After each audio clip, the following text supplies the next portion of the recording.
Hello students, welcome to commerce classes by Shikha.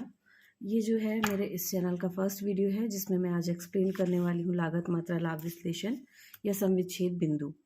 English में इसको बोलते हैं कॉस्ट वॉल्यूम प्रॉफिट एनालिसिस या ब्रेक इवन पॉइंट। ये जो बुक मैं यहाँ पर यूज़ कर रही हूँ ये है प्रबंधकीय लेखा विधि management accounting, doctor KL Gupta, Sahitya Bhawan publication और BCom फाइनल की ये बुक है। तो ये जो वीडियोस हैं ये मैं हिंदी मीडियम की बुक यूज़ कर रही हूँ क्योंकि जहाँ पर मैं हूँ ये एक रूरल एरिया है, तो यहाँ के स्टूडेंट्स की प्रॉब्लम को समझते हुए मैं हिंदी में इसको एक्सप्लेन कर रही हूँ। बट कीवर्ड जो है वो मैं इंग्लिश भी यूज़ करूँगी, तो इंग्लिश मीडियम वाले बच्चे भी जो हैं वो उसको समझ सकते हैं। तो देखिए, लागत मात्रा लाभ विश्लेषण में हम किसी भी फर्म की लागत व मात्रा का मतलब जिस क्वांटिटी में वहाँ पर प्रोडक्शन होता है और प्रॉफिट या लाभ, इन तीनों के बीच में जो संबंध होता है उसका अध्ययन हम करते हैं। किसी भी फर्म में मेन एलिमेंट भी यही होते हैं, कॉस्ट, वॉल्यूम और लाभ। तो इसका जो अध्ययन होता है वो इस चैप्टर के अंदर किया जाता है, या इसी को बोलते हैं समविच्छेद बिंदु विश्लेषण या ब्रेक इवन पॉइंट एनालिसिस। अब ये समविच्छेद बिंदु क्या होता है? ये एक ऐसा पॉइंट होता है जहाँ पर किसी फर्म को ना लाभ होता है ना हानि होती है, मतलब ना प्रॉफिट होता है और ना ही लॉस होता है। मतलब एक ऐसा पॉइंट जहाँ पे किसी फर्म की लागत और उसका जो सेल्स है वो बराबर हो जाए, उसको हम बोलते हैं ब्रेक इवन।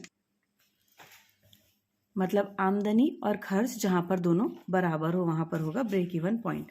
अब इसको हम थोड़ा सा समझते हैं, क्या है ये लागत मात्रा लाभ संबंध, इनमें संबंध जो है वो कैसा होता है। देखिए, 3 वर्ड है यहाँ पे, लागत, मात्रा और लाभ। इंग्लिश में इसी को बोलेंगे कॉस्ट,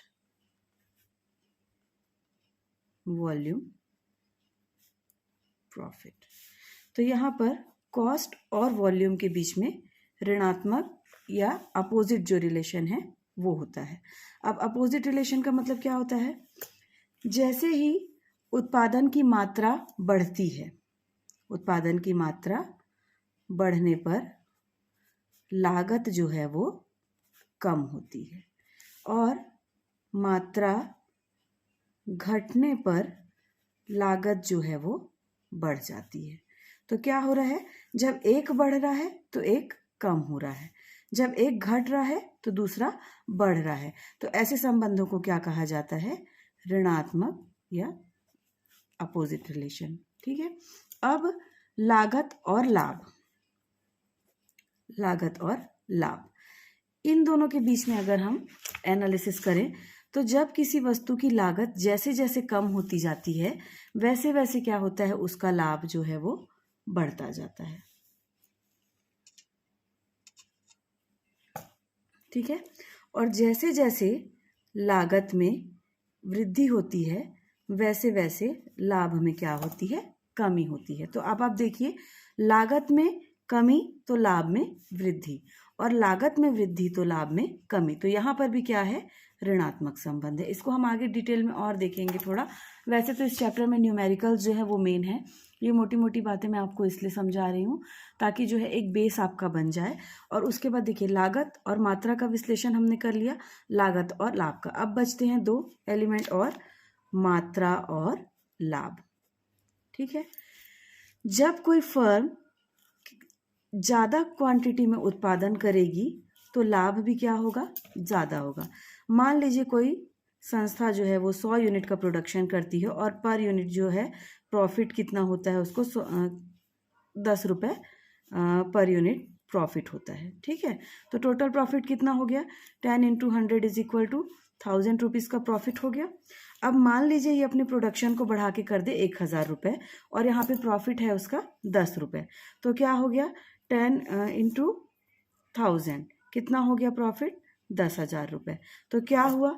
जैसे ही प्रोडक्शन की क्वांटिटी बढ़ी तो क्या हो गया? उसका प्रॉफिट भी प्लस हो गया। थोड़ा सा इसको सेट करती हूँ। तो प्रॉफिट भी प्लस हो गया।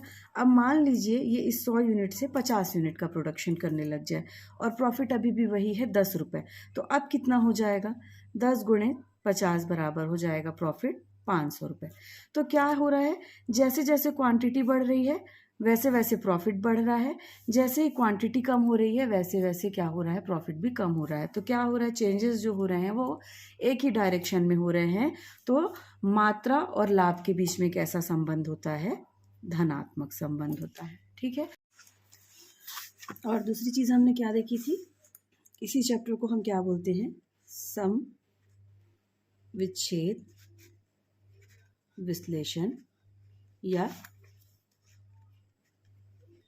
Break even point analysis. ठीक है। तो इसका मतलब क्या होता है, एक ऐसा पॉइंट जहां पे संस्था की लागत बराबर होगा बिक्री। अब इस लागत में दो प्रकार की लागत आती है, लागत का मतलब कॉस्ट और बिक्री का मतलब सेल्स। इसमें दो प्रकार की लागत आती है, फिक्स्ड कॉस्ट और कौन से आते हैं, वेरिएबल कॉस्ट। इन दोनों कॉस्ट को मिला के उतना ही अमाउंट बनेगा जितना सेल्स। देखिए वैसे तो ये फाइनल ईयर की बुक है, तो मुझे ऐसा लगता है कि फर्स्ट ईयर और सेकेंड ईयर पढ़ने के बाद आप फिक्स कॉस्ट और वेरिएबल कॉस्ट तो समझते ही होंगे। तो फिक्स कॉस्ट, और मान लीजिए कि किसी प्रोडक्ट का जो है प्राइसिंग जो है वो 60 रुपीज़ 50 फिक्स कॉस्ट है और वेरिएबल कॉस्ट है 40 रुपीज़। तो दोनों को मिला के कितना हो रहा है, 100 रुपीज़। और उसको बेचने का जो प्राइस है वो भी है 100 रुपये। तो यहाँ पर क्या हुआ, लागत भी 100 रुपये और बेचने का अमाउंट भी 100 रुपये। तो क्या बोलेंगे, क्या इस संस्था को लाभ हुआ, नहीं। क्या हानि हुई, नहीं। तो क्या हुआ, 100 रुपये में बनाया और 100 रुपये में ही बेच दिया, तो ना लाभ ना हानि। ऐसी स्थिति में क्या होगा, ब्रेक इवन पॉइंट यही कहलाता है। इसी को बोलते हैं समविच्छेद बिंदु। अब मान लीजिए की बात है, यहाँ पे इसका दोनों कॉस्ट मिला के हो जाए 90 रुपये और ये हो जाए 100 रुपये। तो क्या हो गया, 10 रुपये प्रॉफिट। मतलब समविच्छेद बिंदु से अगर सेल्स ज़्यादा है तो प्रॉफिट, और समविच्छेद बिंदु से अगर सेल्स कम है तो क्या हो जाएगा, हानि। ये थी इस चैप्टर की कुछ बेसिक बातें। इसमें जो हमको मेन पढ़ना है, आज भी मैं आप लोगों को बताऊंगी फॉर्मूला। सबसे पहला फॉर्मूला आपको याद रखना है, अंशदान, इसी को बोलते हैं कंट्रीब्यूशन। देखिए अगर मैं चाहूँ तो सारा कुछ लिखा लिखाया भी यहाँ पे मैं रख सकती हूँ और आपके सामने से पढ़ते जाऊँ, तो मुझे नहीं लगता कि उससे ज़्यादा सारा कुछ लिखा हुआ मटेरियल तो आपकी बुक में भी अवेलेबल है। मैं साथ में लिखते जा रही हूँ और एक्सप्लेन करते जा रही हूँ।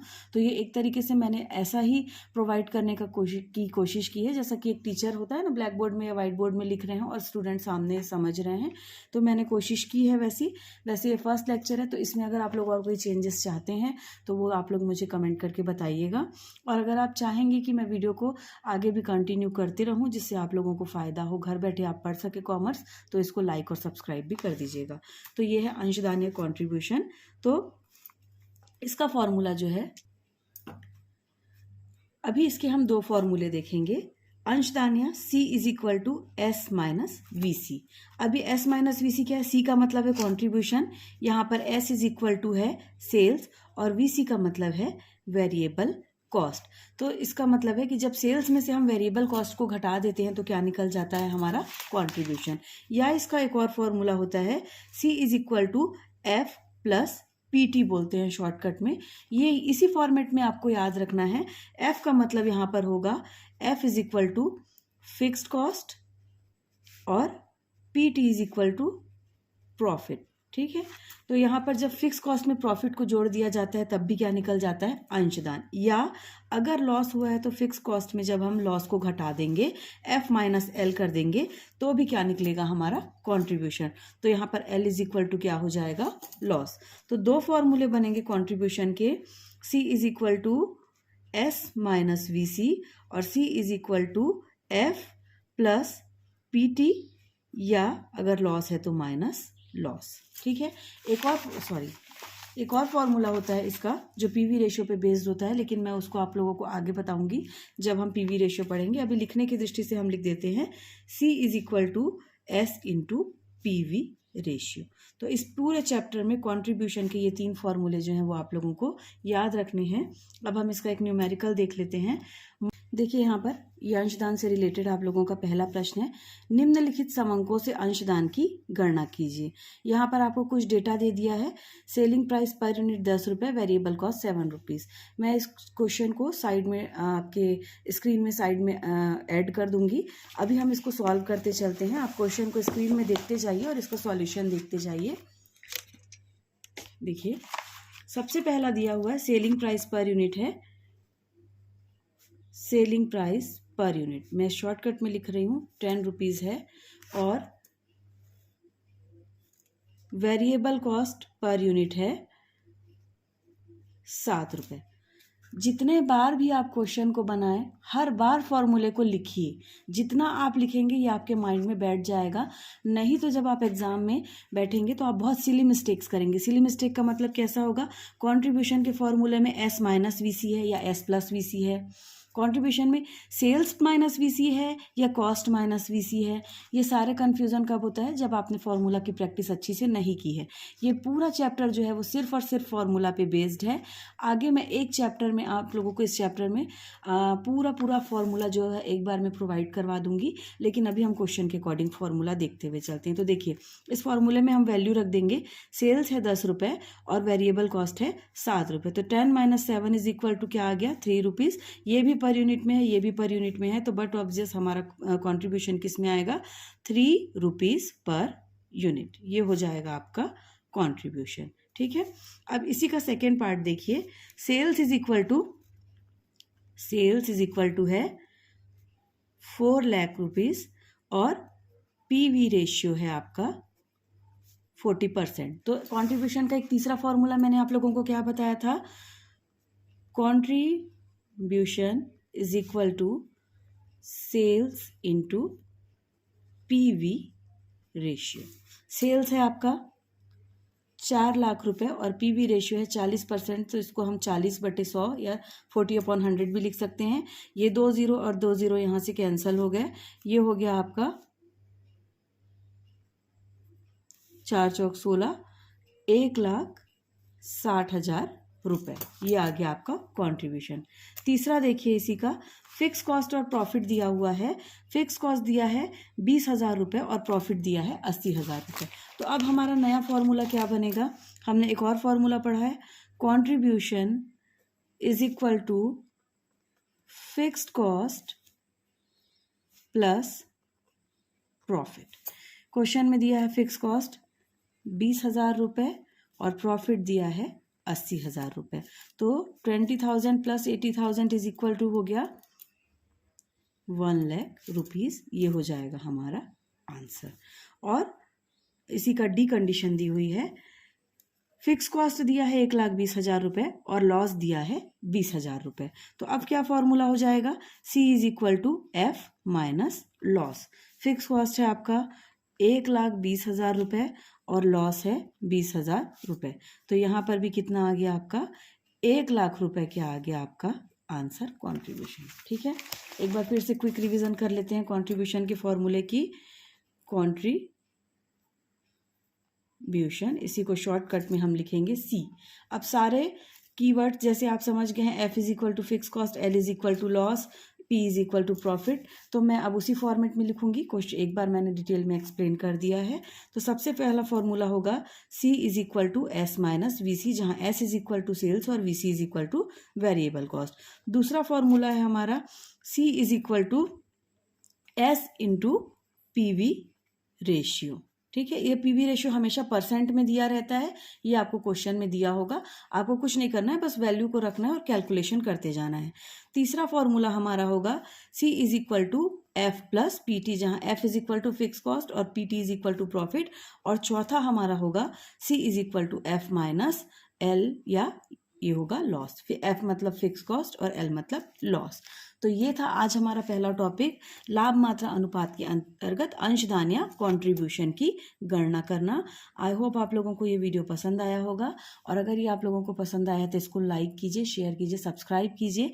मैं कोशिश करूंगी कि बुक के मैक्सिमम क्वेश्चंस आप लोगों को सॉल्व करवाऊं, ताकि आप लोगों की घर बैठे बहुत अच्छे से तैयारी हो जाए। लेकिन मैं कंटिन्यू वीडियो बनाते रहूं, इसके लिए ज़रूरी है आप लोगों का सपोर्ट। ये फर्स्ट वीडियो था, आप चाहते हैं कि मैं वीडियो अपलोड करते रहूं, तो प्लीज़ चैनल को लाइक कीजिए, सब्सक्राइब कीजिए, बेल आइकॉन को प्रेस कर दीजिए और जितना हो सके शेयर कीजिए, ताकि ज़्यादा से ज़्यादा लोग इसका फ़ायदा उठा सकें। स्पेशली वो लोग जो ट्यूशन्स वगैरह नहीं ले सकते हैं, या जो प्राइवेट स्टूडेंट हैं जो घर में रह के पढ़ाई कर रहे हैं और जिनको एग्ज़ाम में अच्छा स्कोर करना है, उनके लिए ये वीडियो जो है वो काफ़ी हेल्पफुल होने वाला है, ये मुझे लगता है। तो फिर मिलेंगे इसके अगले क्वेश्चन के साथ में, तब तक के लिए बाय बाय, टेक केयर।